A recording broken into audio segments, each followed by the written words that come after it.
Salut, alors, j'espère que vous allez bien. Regardons ensemble deux termes clés en génie logiciel, très précisément lorsqu'on fait du test logiciel.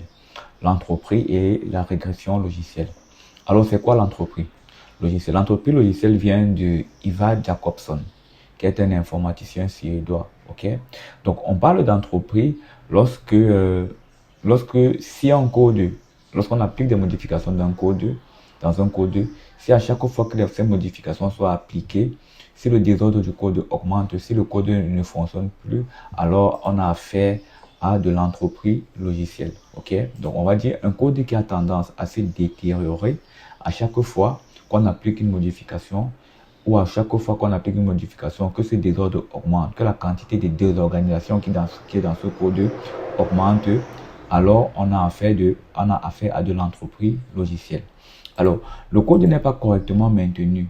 La correction d'un bug introduit d'autres bugs. Donc, si vous faites du développement, si au cours du développement, vous n'appliquez pas des bons principes de programmation, on va par exemple prendre de la clean architecture ou bien du separation of concern. Lorsque vous allez modifier votre code et que cette modification introduit un bug, et si ce bug introduit un autre bug, alors c'est de l'entropie. Pourquoi? Parce que le bug augmente d'autres bugs. Le bug entraîne d'autres bugs. Ok? Donc, la modification d'une partie d'un code brise plusieurs parties. On parle de là à de l'effet domino. Donc, Ivar Jacobson a donc défini de l'entropie logicielle comme cela. Une façon de dire que le code qui est mal organisé, qui subit des modifications et que ces modifications entraînent d'autres modifications, causent d'autres problèmes, alors c'est de l'entropie logicielle. À côté de ça, on a de la régression. On parle de régression d'une fonctionnalité, ok? Donc, une fonctionnalité, si elle cesse de fonctionner comme prévu après un certain événement, qui est généralement la modification d'un code, alors on aura un problème de régression. Donc, les logiciels qu'on développe aujourd'hui font face à ces deux types de problèmes-là. L'entropie logicielle, qui parfois augmente, et la régression des fonctionnalités ou la régression logicielle. Alors, comment on résout ces problèmes? Alors, pour résoudre ces problèmes, on a donc les tests unitaires. Ok? Les tests unitaires permettent d'éviter la régression logicielle. Donc, ils vont assurer que le code fonctionne même après l'introduction d'une nouvelle modification. Donc, ça, c'est ce qu'on fait les tests unitaires. Alors, ça, c'est l'objectif général. Il y a des objectifs spécifiques, bien évidemment.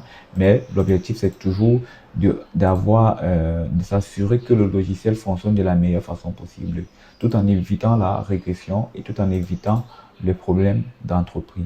Ok, donc pour pouvoir donc avoir des tests unitaires qui vont éviter de la régression et éviter de l'entropie, il faut que ces logiciels soient maintenables, robustes et dignes de confiance.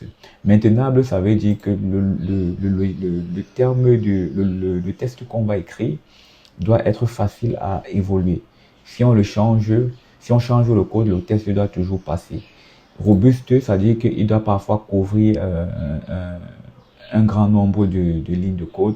Il doit être bien fait. Et digne de confiance, il doit respecter une certaine logique. Ça, ce sont des caractéristiques qu'on verra plus tard en profondeur.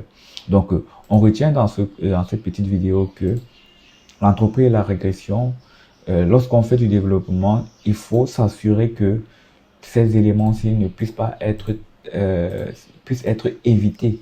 On va dire cela, puissent être évités lors du développement de la solution. Et pour éviter ces éléments, il faut faire du test. Pour éviter ces problèmes, il faut faire des tests. Donc, je vous donne rendez-vous dans une prochaine vidéo.